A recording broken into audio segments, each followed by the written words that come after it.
बहुत स्वागत है आपका।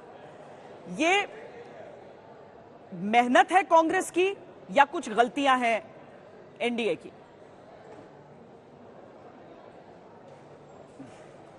देखिए, मुझे लगता है कि ये चुनाव बहुत महत्वपूर्ण इसलिए हो गए थे क्योंकि 10 साल से सरकार दिल्ली में थी और लोगों को एक परहेज था। जिस प्रकार की राजनीति हो रही थी, आक्रमण की राजनीति, आरोप करने की राजनीति, सरकार के तंत्र का दुरुपयोग करने की राजनीति, और हर जगह लोगों ने भाजपा को कम आंका। अधिकांश राज्यों के अंदर, राजस्थान के अंदर जैसा आपने कहा, भाजपा के पास पहले 25 सीटें थीं, इस बार हम लोग 11 सीट जीत कर आए हैं और ये सब लोगों की सामूहिक मेहनत थी। हम लोगों का मैनिफेस्टो, हमारे मुद्दे, हमारे इश्यूज़, और जिन मुद्दों की हम चर्चा चुनाव में करते थे, अग्निवीर जैसा इशू, उसको आज वो लोग जो एनडीए में हैं उस बात को उठा रहे हैं क्योंकि जनता से जुड़े हुए मुद्दे थे, किसानी के, बेरोजगारी के, महंगाई के। उन इश्यूज़ को हमने टेकअप किया और सबने मिलकर मेहनत करी, इसलिए अच्छे परिणाम आए हैं पिछली बार से कांग्रेस पार्टी के लिए। एक और सीट का बांसवाड़ा की भी बात मैंने की कि किस तरीके से जो अन्य के खाते में गया है वहां पर भी नतीजा अलग होता शायद, लेकिन वो एक जॉइंट कैंडिडेट के चक्कर में किस तरीके से आगे ये पूरा मामला बढ़ा है। क्या मैं सीधे तौर पर अगर ये पूछूं कि शुरुआत में क्या आप लोगों को ये कॉन्फिडेंस था कि इतनी सीटें निकल सकती हैं? बहुत सारे कार्यकर्ता ऐसे कांग्रेस के कहते रहे कि कॉन्फिडेंस कम रहा और बीचों बीच चुनाव के ये रियलाइज किए कि शायद इससे बेहतर प्रदर्शन कर सकते हैं। बिल्कुल नहीं। मैंने 3 महीने पहले ऑन रिकॉर्ड कहा था कि कांग्रेस की बीजेपी से ज्यादा सीटें आएंगी। 25 में से लोगों ने मुझे कहा कितनी सीट जीतेंगे, मैंने कहा भाजपा से ज्यादा जीतेंगे, और आज लगभग बराबरी में हम आए हैं। तो हम लोग को मालूम था क्योंकि जनता के अंदर बहुत लंबे समय से एंटी इनकम्बेंसी थी सांसदों के खिलाफ, और सरकार का जो रवैया है, जिस डबल इंजन की दुहाई हमेशा भाजपा देती है, वो डबल इंजन फेल हुआ है। उत्तर प्रदेश में हुआ है, राजस्थान में हुआ है और हरियाणा में हुआ है। और राजस्थान के अंदर विशेष रूप से मुझे लगा कि हमारा जो उम्मीदवारों का चयन था, जिन मुद्दों को लेकर मैंने अपना प्रचार किया, उनको लोगों ने बहुत हाथों हाथ लिया और पसंद किया। और जो नई सरकार राजस्थान की है, ये कोई ज़्यादा कोई छाप नहीं छोड़ पाए लोगों के जहन के अंदर, इसलिए सबका लाभ हम लोगों को मिला। लेकिन हमने बड़ा आक्रामक और बड़ा फोकस्ड लेकिन संयमित हमने अपना प्रचार रखा। सचिन जी, इस चीज को लेकर केवल राजस्थान नहीं बल्कि बाकी राज्यों में भी बात हुई कि शुरुआत में बीजेपी अपने कैंडिडेट सोच समझकर उसके बाद उतार रही थी, एक बार उतारती थी उसके बाद परिवर्तन नहीं होता था। लेकिन इंडिया गठबंधन की पार्टियों के बीच ये नजर आता था कि एक उम्मीदवार है, उसके बाद उसे बदला जाता था। क्या उम्मीदवारों का चयन बहुत निर्णायक रहा है इस बार के चुनावों में? देखिए, बीजेपी तो कहती थी कि 543 सीटों पे एक ही चेहरा लड़ रहा है। उन्होंने कहा उम्मीदवार मत देखो, आप हमको देखो, हमको वोट डालो। तो ये कहना कि अब बहाने डालना कि चयन गलत हो गया या हमारा रणनीति गलत हुई, आपने कहा कि हम तो 300 पार, 400 पार, 500 पार जाएंगे। 303 सांसदों से आपने चुनाव शुरू किया जब अभियान चालू हुआ। आज आप 65-70 सांसद कम हुए हैं। आपने अपने आप को 370 on the floor of the house कहा, हम 370 जीत कर आएंगे, 400 जीत कर आएंगे। तो ये जो रिवर्सल हुआ है, ये सिर्फ प्रत्याशियों के चयन, प्रत्याशी बेचारों का क्या लेना देना है। वो तो कई जगह तो मैंने देखा प्रत्याशी अपनी फोटो नहीं लगा रहे थे, उनको लगा कि बस एक चेहरे पर चुनाव हो रहा है। तो वो अहम और अहंकार जो है उसको भी लोगों ने बहुत पसंद नहीं किया। और भारतीय जनता पार्टी को मुझे लगता है कि एक संदेश जनता ने दिया है। आंकड़े अलग बात है, लेकिन सिर्फ अगर आप मूल्यांकन करें परिणामों का, वो एक स्पष्ट संदेश गया है कि हम इस प्रकार की राजनीति को पसंद नहीं करते कि आप निर्वाचित मुख्यमंत्री को जेल में डाल दें, कांग्रेस पार्टी के बैंक के खाते बंद कर दें, और एक आक्रमण प्रतिशोध की राजनीति का जो परिचय दिया सरकार ने, उसको लोगों ने पसंद नहीं किया। और ये मैंडेट जो है उस प्रकार की राजनीति के खिलाफ है मैंडेट। पर आपके पास प्रभार छत्तीसगढ़ का जरूर था, लेकिन राजस्थान के उस पूरे क्षेत्र में आप दौरा करते रहे बार बार, चाहे दौसा की सीट जहां पर हमने आपका इंटरव्यू किया, उसके बाद टोंक सवाई माधोपुर की सीट हो जाती है, आप हर जगह पर उधर जा रहे थे। मैं अगर ये अप्रोच पूछूं, क्योंकि जब आप कंप्लीटली वाइप आउट हो जाते हैं 2 बार से किसी एक स्टेट में, तो कैसे आप लोगों का सीधा अप्रोच क्या था इसमें, इस तरह के कमबैक का? देखिए, मैंने तो हमेशा पैरवी करी है नौजवानों को मौका देने की, और इस बार कांग्रेस पार्टी को बहुत लाभ मिला क्योंकि काफ़ी नए लोगों को हमने टिकट दिए कांग्रेस पार्टी ने, उनको अधिकांश लोग जीत कर आए हैं। एक जयपुर ग्रामीण से हम चुनाव लड़े, एक नौजवान को टिकट दिया, वो 30 साल के हैं, वो 1600 वोट से चुनाव हारे हैं, 1600 वोट से, और वो भी बहुत अजीब तरीके से चुनाव उनको हराया गया है। लेकिन अधिकांश जगहों पर हमने प्रत्याशियों का चयन बहुत पहले किया।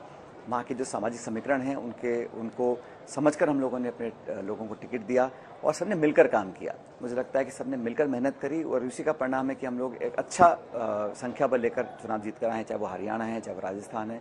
और ये वो पट्टी है जहाँ पर जो उत्तर भारत में कहा जाता है कि वहाँ किसान बहुत हैं, वहाँ पे फौजी बहुत परिवार वहाँ रहते हैं। तो ये सारा प्रभाव जो उनके 10 साल के कार्यकाल का था, एंड इनकम्बेंसी थी, अग्निवीर जैसी स्कीम्स थी, किसानों के प्रति जो उनका एक नकारात्मक रवैया था, उसका लाभ हम लोगों को मिला। लेकिन हमारा संदेश जनता तक पहुंच सका इस पूरे क्षेत्र में। जैसे आपने कहा, दौसा, टोंक, माधोपुर, करौली, धौलपुर, भरतपुर, इस पूरी बेल्ट में यहाँ कांग्रेस पार्टी को अच्छा बहुमत मिला है। और जो शेखावटी वाली बेल्ट है, वहाँ पर भी हम लोग अच्छा परफॉर्म किए हैं। तो 11 सीट हम लोग जीत कर आए हैं 25 में से। मुझे लगता है कि ये जो हम पहले 0 थे, वहाँ से अब 11 पर पहुँचे हैं, तो ये एक सकारात्मक संकेत है। और मुझे लग रहा है कि इसका आत्मचिंतन भाजपा को करना चाहिए कि वो डबल इंजन होने के बावजूद भी इतने कम सांसद क्यों जिता पाए यहाँ से। पर कहीं कहीं कुछ और कारण भी रहे सचिन जी, जैसे राजस्थान की जनता बड़ी मजबूती से खड़ी रही रविंदर सिंह भाटी के साथ। बाड़मेर में वो खड़े हुए, वहां पर बीजेपी की तरफ से टिकट नहीं मिला।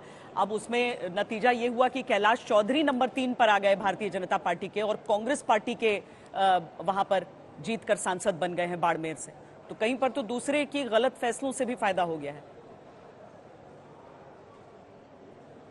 तो ऐसे तो कई फैसले हमारे साथ भी हुए हैं जिसका फायदा भाजपा को मिला है। तो बड़े चुनाव में ऐसा बैलेंस हो जाता है, कई जगह भाजपा को फायदा, कई जगह कांग्रेस को फायदा। लेकिन ओवरऑल मुझे लगता है कि यहाँ पे किसान वर्ग और जो नौजवान वर्ग हैं, उन्होंने इस बार जो रुझान था और आंकड़े आप सब लोगों के जो एग्जिट पोल वगैरह थे, वो बिल्कुल धरातल से परे थे, हकीकत कुछ और थी। इसलिए सारी बेल्ट में उत्तर प्रदेश में सबसे बड़ी पार्टी समाजवादी पार्टी बनकर आई है। और हरियाणा, राजस्थान, हर जगह, बंगाल, हर जगह लोगों ने भाजपा को नकारा है। और मैं इसलिए कहता हूं कि हमने जो इशू फोकस किए, एमएसपी पे कानून बनाने की बात हम लोगों ने करी, हमने लोगों को आर्थिक मदद गरीबों को देने की बात करी, हमारे एजेंडा को, हमारे मैनिफेस्टो को लोगों ने पसंद किया। इसीलिए इंडिया अलायंस और कांग्रेस पार्टी को इतना जनता का आशीर्वाद मिला है हम लोगों को। ये बताइए कि अग्निवीर को लेकर अब आपका क्या अप्रोच होने वाला है, कांग्रेस पार्टी का क्या अप्रोच होने वाला है? आप लोग इसको लेकर बहुत आक्रामक रहे सरकार पर। अब अलायंस पार्टनर एनडीए सरकार में जेडीयू ने, उनकी तरफ से भी बयान आ चुका है कि अग्निवीर को लेकर उनकी अपनी राय क्या है। तो ऐसे में आप लोग का अप्रोच क्या रहने वाला है? मैं तो स्वागत करता हूं। मुझे लगता है कि इस मुद्दे पर राजनीति नहीं होनी चाहिए। देश में एक आम राय बन चुकी है कि ये जो योजना थी, ये नौजवानों के, सेना के हित में नहीं है। बहुत जल्दबाजी में फैसला लिया गया और थोपा गया। कोई संवाद नहीं हुआ, कोई संसद में चर्चा नहीं हुई, कोई विचार विमर्श नहीं किया गया एक्सपर्ट्स वगैरह से। ये आनन फानन में थोप दिया गया। और मैं स्वागत करता हूँ आज की जो दूसरा पॉलिटिकल दल है, जो आज एनडीए के घटक हैं, वो भी इस बात को उठा रहे हैं, क्योंकि ये बात राजनीति से प्रेरित नहीं है। ये हकीकत है कि अग्निवीर जैसी योजना से जहां नौजवानों को सिर्फ 4 वर्ष तक नौकरी करने का मौका दे रहे हैं, वो बात गलत है। इससे बहुत सारे नकारात्मक प्रभाव पड़ेगा सेना के ऊपर। तो मैं तो उसका स्वागत करता हूँ। कांग्रेस पार्टी ने मैनिफेस्टो में हम सब ने कहा है कि हम अग्निवीर के खिलाफ हैं और सत्ता में आके हम इसको रद्द कर पुरानी भर्ती चालू करेंगे। इसमें कोई चेंज नहीं है। हम अपने स्टैंड पर अड़िग हैं और कमिटेड हैं। और जो कोई व्यक्ति, जो दल, जो विचारधारा, जो नेता इस स्टैंड के पक्ष में है, हम उसका स्वागत करते हैं। बल्कि मैं तो साधुवाद देना चाहता हूं सब लोगों को कि राजनीति से ऊपर उठकर वो इस मार्मिक मुद्दे को आज रेखांकित कर रहे हैं। मतलब अग्निवीर कंप्लीटली स्क्रैप, या फिर आपको लगता है कि नॉर्मल भर्ती चालू रहे और साथ में अग्निवीर एक छोटे अंश के, जैसे कि अफसरों की भर्ती में होता है कि परमानेंट कमीशन भी है और शॉर्ट सर्विस के लिए भी है? नहीं, मुझे लगता है कि हमें पुरानी भर्ती चालू करनी पड़ेगी और बाद में उसके बाद विकल्प देख सकते हैं क्या हो सकता है। जो फौज की रिक्वायरमेंट्स हैं, एवरेज एज को कम करना है या कुछ और चेंजेस लाने हैं, वो 100 तरीके करने के। लेकिन सारी भर्ती बंद कर आर्मी, नेवी, एयरफोर्स सारी बंद करके सिर्फ एक ही द्वार खोल के रखे अग्निवीर का, ये हमको बिल्कुल गवारा नहीं है। मुझे लगता है कि इसको समाप्त करना पड़ेगा। उसके पश्चात अगर कोई और विकल्प होंगे उसको तलाश सकते हैं। लेकिन जिस तरह से इसको किया गया, संवादहीनता के कारण और विचार विमर्श किए बिना इसको थोपा गया, उसका विरोध करते हैं। मैं नहीं कर रहा हूँ, पूरे देश में, खासकर उन राज्यों में जहाँ पर बहुत से लोग सेना में जाने को उत्सुक रहते हैं, नौजवान, उनके वहाँ आप देखिए, आप वहाँ पे निराशा है। और ये देश के लिए बात है, इसमें कोई कांग्रेस बीजेपी की बात नहीं है। मुझे लगता है कि इसको निश्चित रूप से सरकार कोई भी हो, उसको लागू करने का फायदा ना देश को है, ना जनता को है, ना सेना को है। आखिरी सवाल सचिन जी, लोकसभा चुनावों के लिए छत्तीसगढ़ का प्रभार जरूर दिया गया, लेकिन क्या राजस्थान की राजनीति, चूंकि जिस तरह की कामयाबी, मतलब जिस तरह का कमबैक, अभी बीजेपी की सीटें भले ज्यादा हैं लेकिन कमबैक कांग्रेस का ज्यादा बड़ा है, तो आप राजस्थान की राजनीति की तरफ ही लौटेंगे या फिर अभी प्रभार आपका वहीं का रहने वाला है?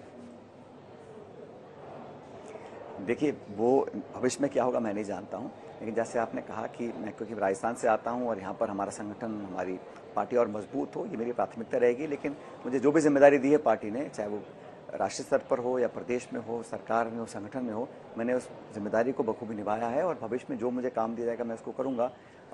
लेकिन मुझे लगता है कि ये राज्यों में अगर हम मजबूत होते हैं, हम कर्नाटक में जीते, तेलंगाना में जीते और हिमाचल में जीते विधानसभा के चुनाव, उन स्टेट इलेक्शंस को जीतने के बाद पूरे देश के पार्टी के कार्यकर्ताओं को ऊर्जा मिलती है। तो मुझे लगता है कि स्टेट्स में हम लोगों को जीतना बहुत ज़रूरी है आने वाले समय में, और जिन स्टेट्स में हम कमज़ोर हैं वहाँ पर ये सही समय है संगठन को पुनर्जीवित करने का और लोगों को और अपने साथ जोड़ने का। तो जो भी जिम्मेदारी मुझे दी जाती है मैं उसको पूरा निभाता हूँ, भविष्य में भी ऐसे ही करूँगा। बहुत बहुत धन्यवाद हमसे बातचीत करने के लिए।